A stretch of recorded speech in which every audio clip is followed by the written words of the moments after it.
Are you guys getting sharp images when you go out on a photo shoot? Do you come back, sit in front of the computer and say to yourself, I wish I had done something differently. I wish my images were sharper.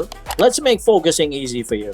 I promise you, by the end of the video, you will understand focusing so well that the next time you go out, you'll come back with sharp images. And not only that, you will not hesitate showing your client or your family directly from your camera or on your computer without post-processing it. We all know what that means, don't we? We try to hide the ones that are not sharp. That will not be the case. Hey guys, this is 𝐬𝐃𝐄𝐒. I am a fashion and a wildlife photographer here in New York, and after shooting for such a long time for designers, magazines, art galleries, fine art prints, I have realized that we have a tendency of making photography difficult.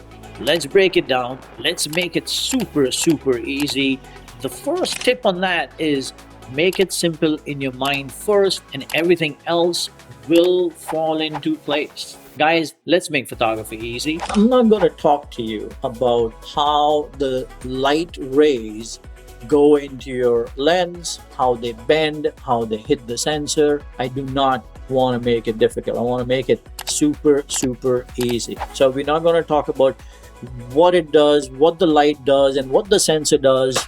None of it. But what I am going to speak to you about is aperture. I'm going to speak to you about your f-stops. You'll say, I already know about f-stops, 𝐬𝐃𝐄𝐒. I'm going to say, yeah, of course, everybody does. But in order for us to understand how to get sharp images, we must at least go back and reflect one more time. Aperture is something that if you choose 2.8 on your lens, it's going to give you a very thin slice of acceptable focus. Simple.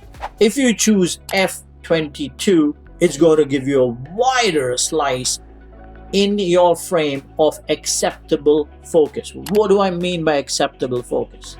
So the camera focuses on one spot, and then it gives you wiggle room in the front of the spot and at the back of the spot, which is acceptable focus. It's not super sharp, but it's acceptable focus. So that is what acceptable focus is. 2.8, super thin, acceptable focus.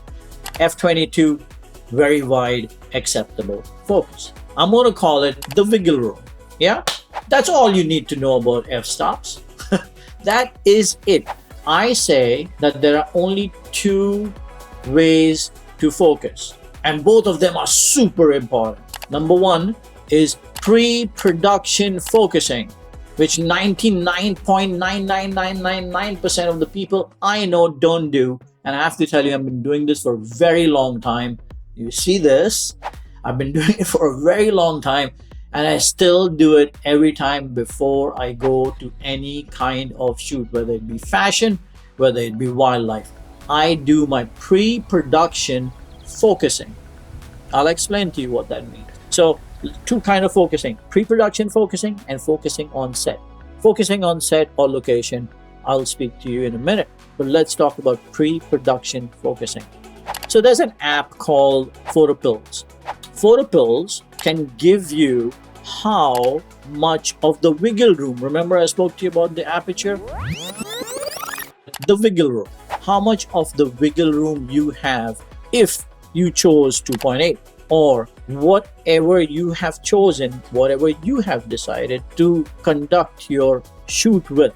It will tell you the slice of acceptable focus. So you go to the PhotoPill app, you find out what your slice is, and then from there you come back and you say to yourself, I am going to figure out what I need to know about this subject. Very important. I cannot tell you how important it is. So if you're going to go shoot a snowy owl, like I'm going to go in the next month to shoot a snowy owl, that's what I've done. I have chosen 2.8. Now I am figuring out the movement of the snowy owl. How does the snowy owl move? Does the snowy owl move erratically? Does the snowy owl glide? Because that's what I think it does. If I'm going to go photograph a horse, I'm going to go research how the horse moves. Does the horse go up and down? Meaning the eye of the horse is going up and down. If I'm going to go photograph a wolf, I'm going to try and figure out when the wolf is running, where and what happens to the eye. Does it go up and down? Does it go side to side? Does it do both? That is super, super important. Number 3 is something that I'm telling you I do even today after being a photographer and working as a photographer for so many years. I still do it. What is it?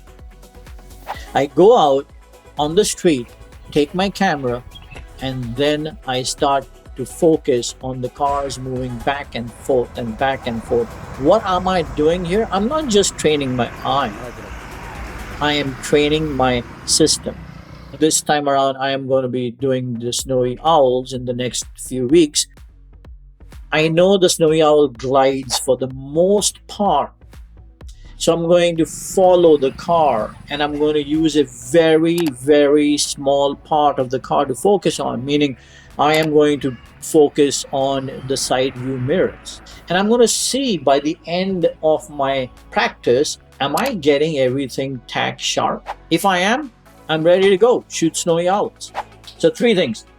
PhotoPill app, it'll tell you the slice of how much is your wiggle room. Number 2, research. Number 3, go out to the street, take your camera, either take photographs or just keep practicing. You are practicing your muscle of your eye, you're practicing your arms, you're practicing your shoulders, you're practicing your waist because you'll be moving side to side. It's everything. You're preparing for a shoot. And the reason why you're preparing for a shoot is because you are human. What I'm saying is your reflexes are not that fast. They are not. No matter who you are, no matter what you are, your reflexes are not fast. Trust me, all this practice, all this knowledge with the research and knowing how much your slice is going to help you. Let's go to the second part of focusing. When we are on location, I choose the smallest focusing point on my camera. And the reason why I do that is because I don't want the camera to be confused. I don't.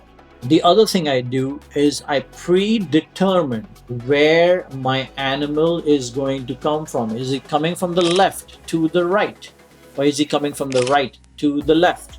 Is he coming straight in front of me? Now, based on that is where I will place my focusing point. So if my animal is coming from the left to the right, I mean, of course, we don't know where it's going to come from, but that's what I'm expecting, then I am going to put my focus point on the right side from the center, not on the left side. Though he's coming from the left, I'm not going to put my focusing point there. And then I'm going to turn around and put my right side, my focusing point on the place where he shows up. And then I'm going to follow him. It gives me so much room to make a mistake. But if you put your focusing point on the left, then you're going to try and move it while the subject is coming to you.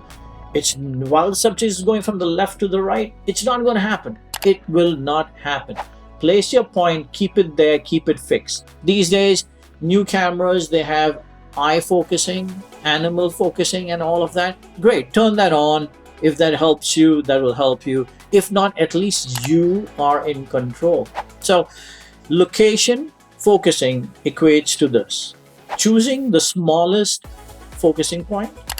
Second, determining where your animal is going to come from and putting your focus point in that spot. Moving a little bit towards the animal to keep the focusing point on him, and then focusing around wherever he's running or she's running or whatever they're doing. Those are the things that I do on a regular basis that gives me the perfect shot. I have to tell you, I nail at least 8 out of 10 all the time. I'm not getting 6, I'm not getting 5, I'm getting 8 out of 10. And this is what I do. I think the most important out of these two are pre-production focusing. You just go there, you put your point, and you practice the same thing that you did, what you did when you were focusing on the cars. You Do that few times before the animal shows up on set. I hope this is helpful to you guys. Please email me or leave us a message. Tell me that these tips helped you a lot. And I will keep you guys posted on my snowy owl shoot, which is coming up soon. How many of those did I land? Meaning how many sharp images of the snowy owls did I land? I'll speak to you guys soon. Thank you.